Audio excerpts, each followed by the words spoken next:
Bisa labarin da ya tabbata daga bakin wasu kafafe na Iran, Iran ta yadda da tsagaita wuta ne bisa ga sharuɗa biyu. Na farko, wajibin Amurka ta yi itirafi da haƙƙinta na tahasiri wato enrichment ɗin uranium yadda ita Iran ɗin take bukata, kuma Amerika ta yadda.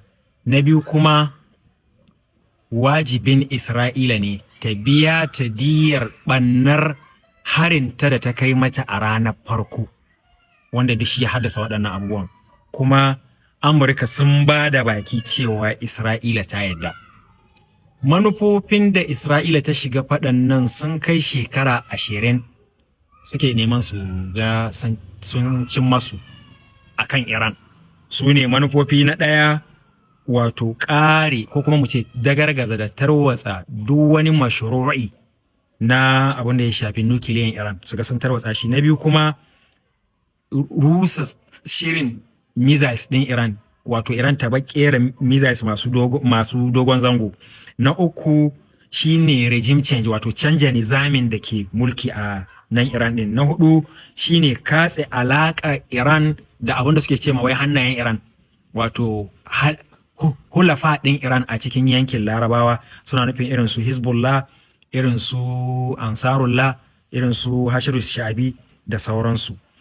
Waɗannan manufofin babu abun da Isra'ila ta cimma a cikinsu, kuma gaya an tsagaita wuta. Dangane da abin da ya shafi malaman kimiyya na Iran da Isra'ila ta kashe kusan guda 20 a cikin wannan yakin, da tunanin wai ta haka za ta kawo ƙarshen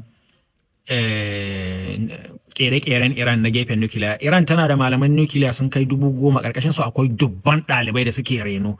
Wannan don an kashe mata guda 20 babu abun da zai mata. Lalle asara ce ga Iran, amma wannan ba zai sa ko kaɗan tsarin su na nukiliya da na tahasibi ya yi rawa ba.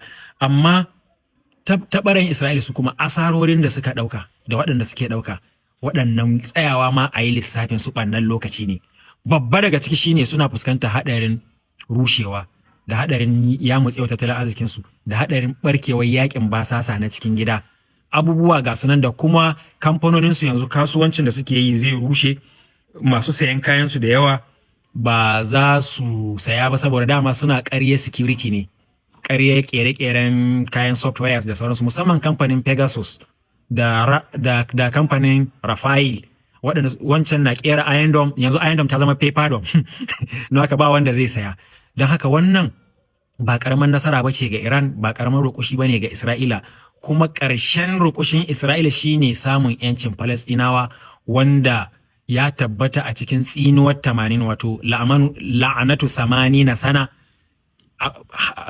wadda tana gab da ta zo cewa Isra'ila za ta tarwatse ne bayan ta cika shekara 80, wanda insha Allah a bidiyo na gaba za mu yi bayani akan shi.